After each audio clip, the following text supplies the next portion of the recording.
So good morning, Flagler County. This is Danielle Anderson, your host of Lifeline, the radio show connecting you to positivity here in our community. And we're very excited to welcome a very special guest all the way from Orlando. Say good morning, if you would. Good morning. Great to be on the show today. Thank you for coming here. And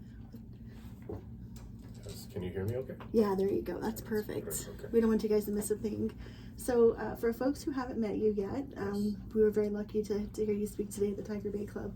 Tell folks a little bit about who you are and what you do. Sure. My name is Tomas Lares. I'm the founder and president of United Abolitionists based out of Orlando. And I have been an advocate specifically for victims of human trafficking here in Central Florida since 2004. But as I mentioned today, Danielle, I've been working really for victims since 1990 when I saw my first child being sold by their parents for drugs, which is human trafficking. And back then, before we had the term human trafficking, we called it child abuse or neglect. And so fortunately, it's been happening for a while. So how did you kind of get into the field? What made you say, because this is a really tough field to be part of? Absolutely. I was fortunate to, when I went to college, 18 years old, and I wanted to study psychology and just really had a passion to help people. I've been, in church and ministry my whole life. And so I've been on mission trips and, got to see people that were disenfranchised or, affected by whatever issue it was. And I just went to college, freshman, was fortunate to pick the right degree. And my first job was Big Brother, Big Sisters. And so many people, it's kind of a joke, oh, you're getting a psychology degree, you're never going to do anything with it, but you actually have. I am, and so that is because a lot of people end up changing degrees or they graduate and have to go back to school. I actually been able to use what I studied. And so, for people who don't know your story, it moved a lot of us to tears today. So tell our listeners a little bit about working with Big Brothers and Big Sisters and then kind of how it's progressed to today. Yeah, so fortunately, slavery, or we call it modern slavery or human trafficking, I grew up thinking it would just happen in Thailand or India or somewhere else, over there. And, to learn that it's actually happening here in our own backyard. And that was part of the revelation, in the 90s, working with prevention of child abuse and child abuse victims. So the progression has been that there's bad actors, there's traffickers, there's people that want to use children and just in general anybody that's vulnerable for their either sexual pleasure, or to have them work for free, which is labor trafficking. And so this is happening right here in Florida. And, it's something that is, again, just not happening over there. It's happening here. So I know we get kind of confused when we talk about trafficking and slavery and abuse, and it seems kind of like the words are all intermingled or interchangeable. But is there a difference between them? Great question. So there is. So to think of human trafficking, which is distinct from child abuse, sexual assault, and domestic violence, is, they're all exploitations, but they're distinct and different by crime or by abuse. Because with human trafficking, just think of there has to be someone's getting a profit or something of value commercially exploiting someone. And so, with child abuse, somebody, molests or abuses a child, that's an abuse and crime in itself. For domestic violence, there's power and control, there's some type of battery, violence, emotional harassment. For sexual assault, somebody's raped, right? So no one's receiving a profit or something of value for doing that. It's just an abuse and a crime in and of itself. With human trafficking now, you add, well, I'm going to hurt you, but I'm going to also profit from it. It's like a transaction. It is. That's what makes it different. And so, nowadays, the stuff that you were talking, I wish everybody could hear the Tiger Bay talk because it was so informative. We're talking about kids nowadays and they're getting groomed on the internet. And yes. How do we prevent how does a parent even begin to look for stuff like that? So yesterday, one of the groups I'm involved with is the Florida Human Trafficking Legislative Working Group, and we got a report from Corporal Alan Wilkett yesterday that one of the legislative proposals for our legislature this March is something called Default to Safety Act, and already the state of Utah has passed it. And what that is that we're asking any device, okay, so smartphone, tablet, sold in Florida, has to have by that company the parental switch on. Right now, when you buy a device or you give your kid a phone, you have to go into notifications and go through, 50-page reading, and you have to figure out how to turn off the switch so that they're not being exposed to certain material. We're asking those companies to have that switch on, and if a parent decides to turn it off for the child for whatever crazy reason, in my opinion, that there's not a filter and protections, they can go in there and figure out how to turn it off, but that should be automatically protecting our kids. These phones should be safe, that they can't access porn or they can't access maybe some of the adult material. I didn't even know there was a parental switch. Yeah, so you can, good luck finding it, and then you can turn that, there's, the parental control for your child. I know our school provides laptops for the kids, and it's got some filters on there that prevent them from going to those sites. Yes. But there's also additional things that parents can do as well. There is, and we're just asking the companies to already have all those safety measures in place, especially for our children. I know our Attorney General, Ashley Moody's been a really strong advocate for human trafficking against it. Are you guys working with her? We are. So she is the chair of the Florida Statewide Human Trafficking Council, and something that I'm working with directly right now, not just been a member attending the meetings since Attorney General Pam Bondi started it in 2014, but I was in November a speaker at their committee called Services and Resources, and was tasked to lead the housing working group for human trafficking victims in Florida for adults. So that means we'll create standards, best practices, maybe a certification process for anyone that wants to open a home for these victims. Right now, if you open a home for minors, you have to go through the Department of Children and Families licensure. There's a complete checklist and audit that you to comply to in order to do that. Well, we're asking for the same. Just because they're 18 and over doesn't mean that the standards should be any less. In fact, in some ways they should be more, because they may have received more trauma. There's also, they're not children, they're adults. We need to protect them. They've been through a lot. And so a lot of people don't understand, Danielle, that sometimes these women will get recovered and then maybe go back to that trafficker, to that pimp. And it's not because they love what they're doing or love the abuse or love being exploited. It's that's the only thing they know. That's what I was just thinking. It's got to be, it's kind of like training, right? It is. It's a whole rewiring of the brain. We know that trauma in itself can affect our brains. Well, now you have what we call complex trauma on top of that. So somebody's already, let's say, molested as a child, they're vulnerable, then they begin trafficked as a teenager. Well, now it's, double trauma. It's, that their whole self-worth, self-esteem, their body in general, maybe they get addicted to drugs in order to cope, right, with that emotional pain, with having to even, some have quotas, right? And I had mentioned that, maybe you had to have 10 buyers of sex a day. We call them Johns, buyers, customers. Well, a lot of people can't, that's not normal. That's not normal. That's not intimacy. That's not how God designed it. And so there's a lot of restoration and healing that needs to take place afterwards. And so when you're working with a victim, or even in victims in general, how do you kind of differentiate between helping a child recover from something like this versus an adult?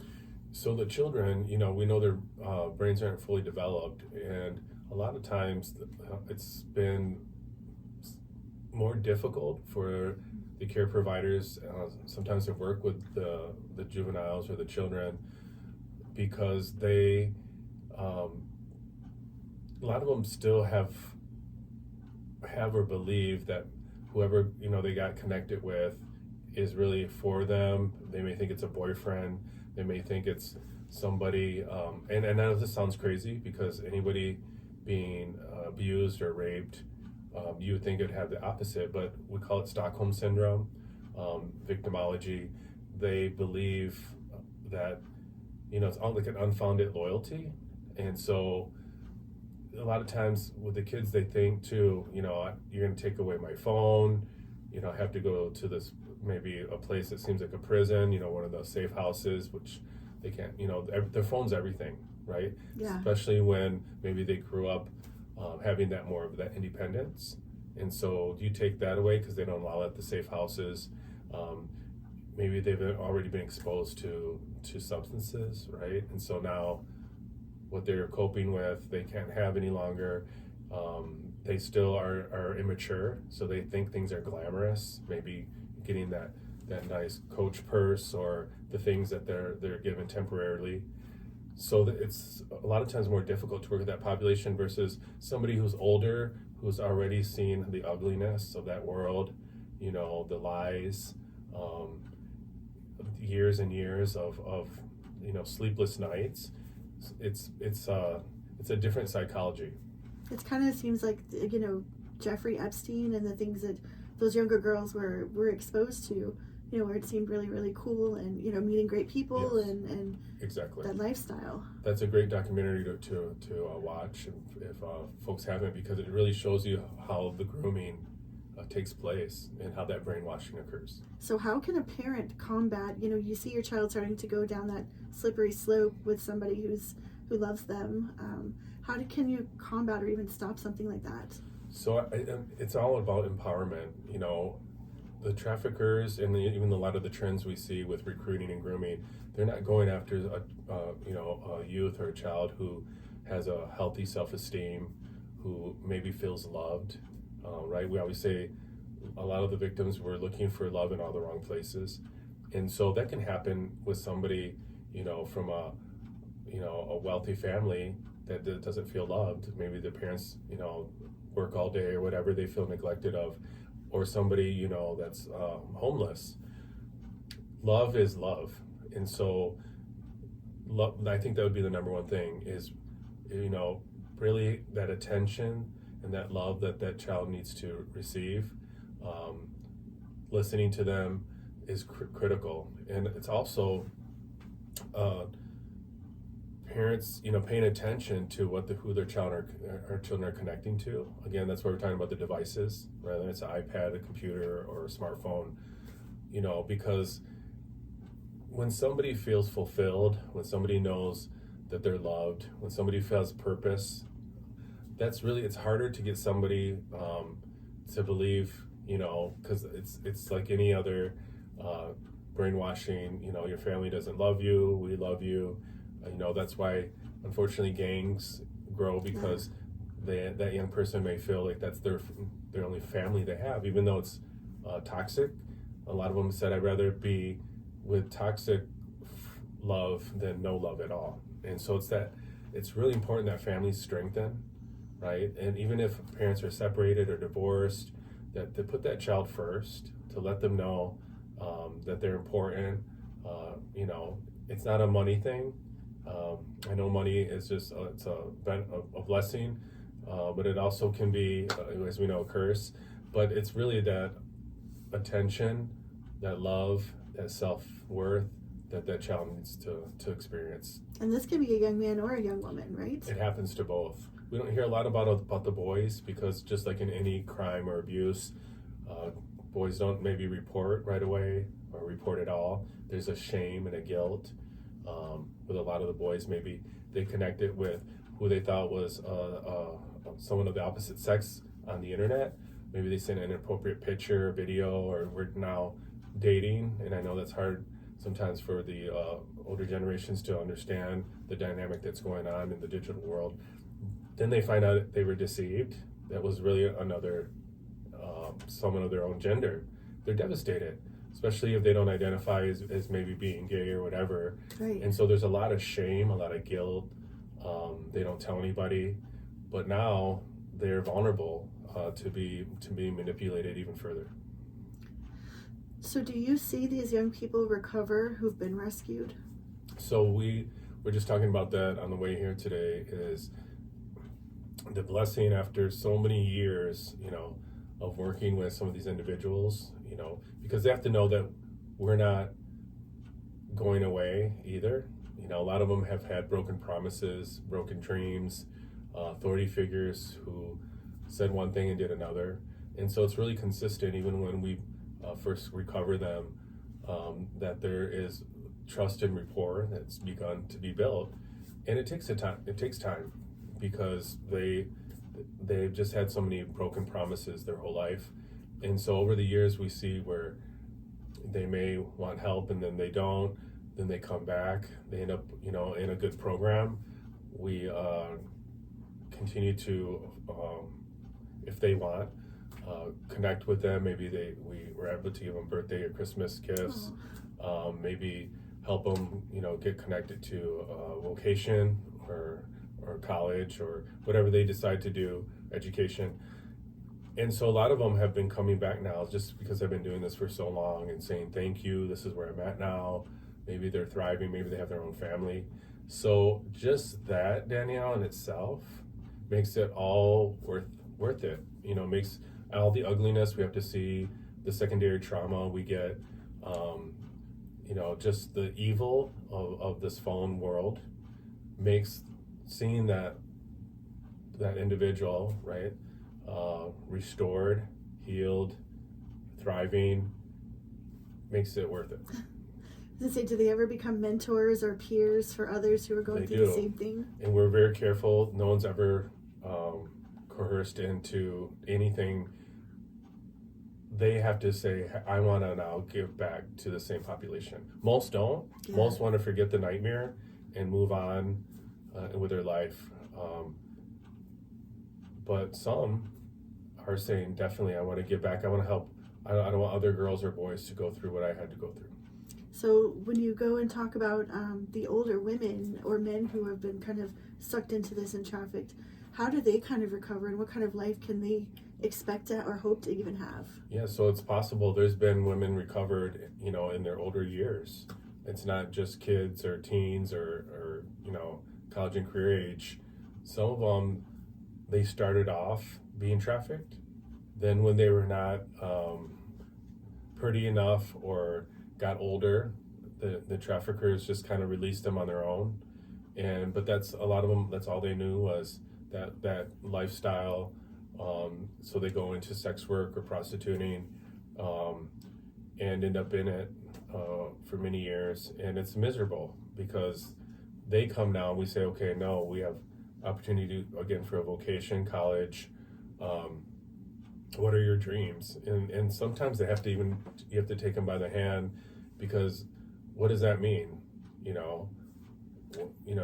Their dream, no one is. I remember when they used to ask, what do you want to be when you grow up, right, in school? Well, they didn't say, I want to be a sex trafficking victim or even a prostitute. That can never be glamorized. They say a nurse, a teacher, a lawyer, a doctor. So even them thinking that that's possible, right, is a whole rethinking, and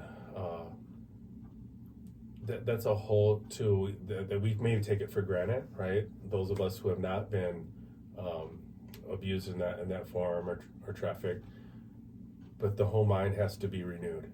It's like recalibrating and even realizing you can have a dream. Exactly. Yes. Oh my gosh. Okay, so we're gonna take a super quick break and we'll be right back. It's time for the Flagler County Education Foundation's annual Mardi Gras event. Get your tickets today at flagleredfoundation.org. So welcome back. We're here with Tomas. He's talking about sex trafficking and how you can be on alert.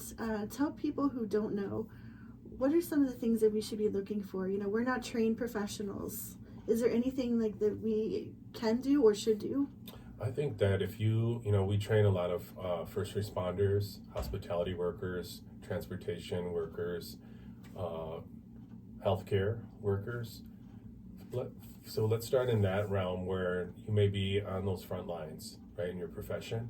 And I know there's mandatory training now for most of those professions, that you can identify when somebody, you come across them in the workplace.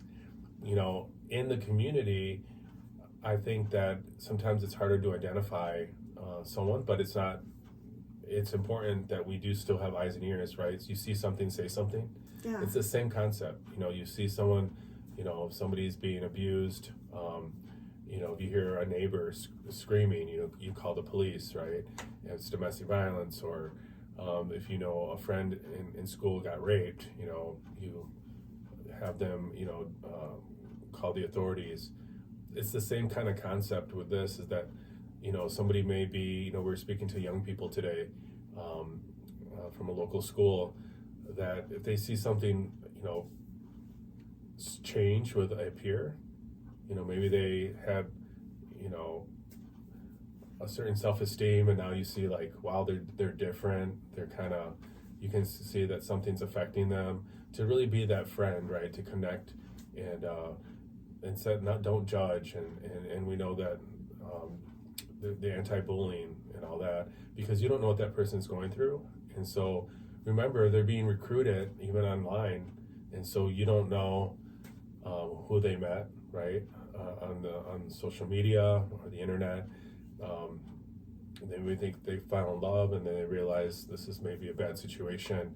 So we really just say it's very relational to be there for somebody, because you may see something strange in the mall, or maybe at an airport or something that seems suspicious, and we encourage people maybe to call one of the anti-trafficking hotlines, which I'll give you. But you never know what that person's going through, so it's almost like being just vigilant and report something, even if you might have a gut feeling, even if you're wrong. Rather be wrong than not report. Maybe think maybe somebody's going with somebody in a vehicle, and they don't seem like they want to be there, or again, hanging out in somewhere public, in a restaurant. So often we're afraid to say something because we don't want to be wrong. Yes, correct. So it's better to go ahead and just be sure. What we've been encouraging too, somebody may say, hey, I've learned about human trafficking, and something doesn't seem right, especially if you're at a hotel or a restaurant, or somewhere, where you could tell an authority or a worker there, rather, and say, the reports have been made. And so it's really, those are the type of things that we can look out as a society.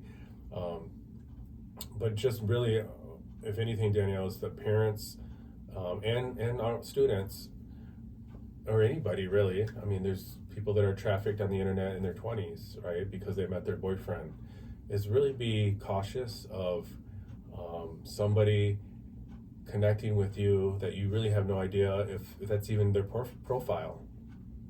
So this is kind of a weird question, but do you think legalizing prostitution would decrease the human trafficking? So we had an expert from the Netherlands with us yesterday at our forum for the state of Florida, and prostitution has been legal in the Netherlands, in Amsterdam, for 23 years now, since 2020. This advocate social worker said she's seen more cons than pros for legalizing, because even though now the government gives you a license to be a prostitute, the society still doesn't accept it. Wow. So you're sanctioning something from the government point of view, but the society still sees you now maybe as, whatever derogatory word you want to use to that young lady or that young man. So also, it made the illegal activity that people didn't want to be government regulated go more underground. So it's actually made it worse, the human trafficking, than better. And I know the stuff that you said about the Super Bowl, the Craigslist stuff, that was some staggering information. What's going Yes. on with that? So it jumps from different, it's kind of everywhere now, because back then it was the Craigslist had their adult personnel ads. Then they took that off because it got a lot of pressure. And then it jumped to something called Backpage, which then also got completely shut down actually during the Trump administration. It's called Sesta Fosta. The first time they were able to shut down a website because it was not freedom of speech or protected for a website, kind of third party bad actors. Because if you're profiting from it, and this is what we talked about big tech today, all the big tech, if you have a video or something of human trafficking and you're allowing a third party to upload it on your platform or your website, you're really liable because you're profiting from that, whether they're paying a fee like they were Backpage for every ad, or if it's social media, because every click, every view, it goes towards your advertisers funding you or supporting that company. And so there's a lot of legislation, right, in DC and Tallahassee saying, no, it's not, you're not innocent because a third party uploaded that. You should not allow a third party to profit for exploitation and trafficking. Do you ever see this ending? I think that we can put the right laws in place and we can help prevent it. I think prevention is key. I think that as long as there's people that have a fallen nature, I think we need to make it harder for people to do bad stuff. I don't think it'll ever end until there's a new earth and a new heaven, or heaven on earth. But I think we can help prevent people from falling into it, and then make it hard for people that want to use other people, that there's serious consequences. I think that our laws have to be strengthened, and I think we need to be as informed as possible to protect our children and our society. So I know we got to go, but from a psychology perspective, do you ever see, is it a recovery process, or is there something that can be done to the people that are actually doing the bad stuff? So that's a whole... He's like, that's a whole other show, girl. It is, but we just celebrated our 12th annual Weekend of Prayer to End Slavery and Trafficking, the beginning of this month being the Human Trafficking Awareness and Prevention Month in the United States. And we start off the year in prayer. And that initiative got started because we were just not seeing to pray for the victims and survivors, but also for the buyers, the customers, and the traffickers, right? Because a lot of them have been abused, right? So history repeats itself. Hurt people hurt other people. And so really there has to be, even if they go to jail or prison for their crimes, we believe that there can still be redemption, especially if someone, is of faith, and that, reforming those hearts as well, that they're, and that's really what the society needs, is a transformation and a reformation of hearts and minds. Because it's not normal to wake up and say, I want to sell a human. No, it's not. So if people want to get more information, where would they go to find out? Our website is stophumantrafficking.com. Stophumantrafficking.com. And they can connect to the website, request a speaker, learn about how to support the victims, and or volunteer in some way. Or even get help if they're being trafficked, Absolutely, right? yes. And it's not just here in Central Florida that you can get assistance. It could be anywhere in the world, right? Anywhere in the world, yes. And we partner with the National Human Trafficking Hotline, which is 888-37-888. And that's just that is a full number, but that's the way we remember it, 888-37-888. So if you guys are out there and so you know someone who needs help, don't be afraid to call and ask for assistance. It's better safe than sorry. Absolutely. All right. Well, thanks for being on. And thank you for having me.